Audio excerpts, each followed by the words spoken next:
कि सास भी कभी बहू थी में अब आने वाला है वो बड़ा धमाका, जिसका इंतजार दर्शक लंबे समय से कर रहे थे। कहानी अब एक ऐसे मोड़ पर पहुंच चुकी है जहां सच का सामना होना तय है और हर किरदार की असली पहचान सामने आने वाली है। अब कहानी में मेहर उठाने वाला है वो कदम जिससे रणविजय की बुरी करतूतों का अंत होगा। जी हां दोस्तों, अब रणविजय को मिलने वाली है उसके कर्मों की सजा, क्योंकि अब सच छिपा नहीं रह पाएगा। कहानी की शुरुआत होती है मेहर के उस दर्द से जब उसे रणविजय के छल, झूठ और धोखे का एहसास होता है। वो हर उस पल को याद करता है जब उसने रणविजय पर भरोसा किया था, जब उसने उसे परिवार का हिस्सा बनाया था। लेकिन अब जब असली सच सामने आता है तो मेहर का खून खौल उठता है। तुलसी से बात करते हुए उसकी आवाज़ गुस्से और दर्द से कांप उठती है। अच्छा हुआ तुलसी, तुमने मेरी आंखें खोल दीं। तुमने हमारी परी की जिंदगी बर्बाद होने से बचा ली। अगर आज ये सच्चाई मेरे सामने नहीं आती तो मैं अपनी बेटी को उस इंसान के हवाले कर देता जिसने सिर्फ अपने फायदे के लिए हमारे भरोसे का गला घोंटा। तुलसी की आंखों में आंसू हैं, लेकिन उसकी आवाज में एक अटूट दृढ़ता है। वो कहती है, मेहर, चाहे परी मुझे अपनी माँ ना माने, चाहे वो मुझसे नफरत करे, लेकिन मैं उसे अपनी बेटी मानती हूँ। मैं उसे किसी की चाल का शिकार नहीं बनने दूंगी। रणविजय ने जो खेल खेला है, अब उसके हर पत्ते खुलेंगे। मेहर अपनी आंखों में आंसुओं के साथ कहता है, अब वक्त आ गया है उसे उसके किए की सजा देने का। अब रणविजय जेल की सलाखों के पीछे जाएगा और वहां से कभी लौट कर नहीं आएगा। इसके बाद मेहर शालिनी को साथ लेकर रणविजय के सामने पहुंचता है। रणविजय, जो अब तक अपने झूठ के साम्राज्य में जी रहा था, अचानक अपने सामने शालिनी को देखकर सन्न रह जाता है। उसका चेहरा पीला पड़ जाता है, पसीने की बूंदें उसके माथे से बहने लगती हैं। मेहर और तुलसी एक दूसरे को देखकर हल्की मुस्कान देते हैं। फिर मेहर रणविजय की आंखों में देखते हुए ताना मारता है, क्यों रणविजय, पहचान लिया इसे? अब डर लग रहा है? जब दूसरों की जिंदगी से खेल रहे थे, तब क्यों नहीं सोचा कि एक दिन सच तुम्हारे सामने खड़ा होगा? रणविजय कुछ कहने की कोशिश करता है, लेकिन शालिनी आगे बढ़कर जोरदार आवाज में बोल उठती है, डरो या ना डरो, अब जेल तो तय है तुम्हारा।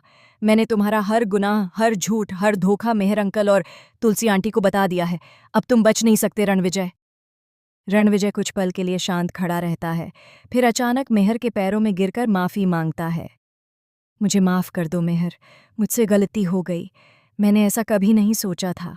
लेकिन तुलसी की आंखों में सख्ती है, उसकी आवाज बिजली की तरह गूंजती है। गलती? ये गलती नहीं रणविजय, ये गुनाह है। तूने मेरी बेटी के भरोसे के साथ खिलवाड़ किया, उसके प्यार को अपने स्वार्थ का जरिया बनाया, उसकी प्रॉपर्टी और पैसे के लिए उसे धोखा दिया। अब तुझे सजा जरूर मिलेगी। तभी कमरे में परी का प्रवेश होता है। वो सबको देखते हुए हैरानी से पूछती है, ये सब क्या हो रहा है? पापा, मम्मी, आप सब यहाँ क्यों हैं? वो रणविजय को देखती है, जो सिर झुकाए खड़ा है। मेहर उसके पास जाता है और कहता है, परी, अब वो वक्त आ गया है जब तुम्हें सच्चाई जाननी होगी। ये वही इंसान है जिसने हमें बर्बाद करने की कोशिश की, जिसने तुम्हारे प्यार को खिलौना समझा। ऋतिक भी आगे बढ़कर कहता है, परी, यही वो आदमी है जिसने सबको धोखा दिया। सच का पता मैंने ही लगाया और अब वो खुद अपनी चालों के जाल में फंस चुका है। परी की आंखों में आंसू हैं।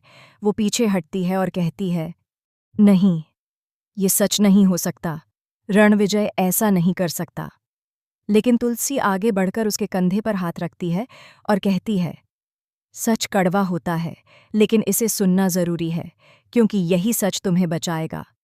वो उसे सारे सबूत दिखाती है, कागजात, वीडियो रिकॉर्डिंग और वो दस्तावेज जिन्हें रणविजय ने फर्जी तरीके से तैयार करवाया था।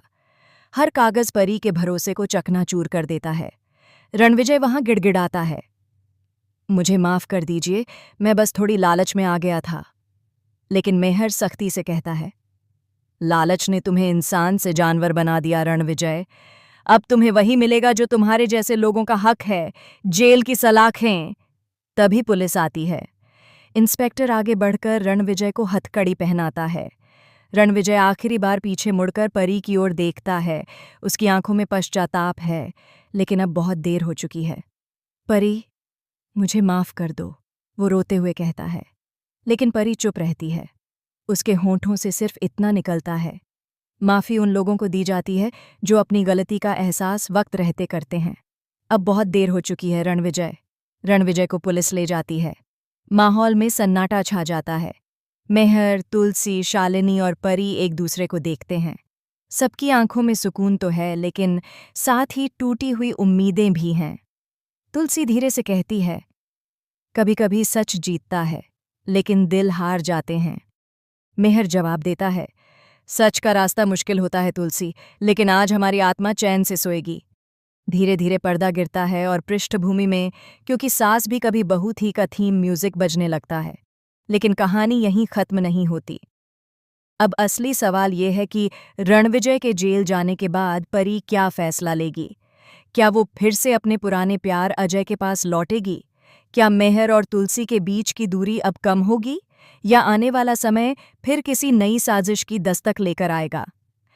कहानी अब नए अध्याय की ओर बढ़ चुकी है, जहां हर किरदार के सामने एक नया इम्तिहान है। जी हाँ दोस्तों, आने वाले एपिसोड में और भी बड़े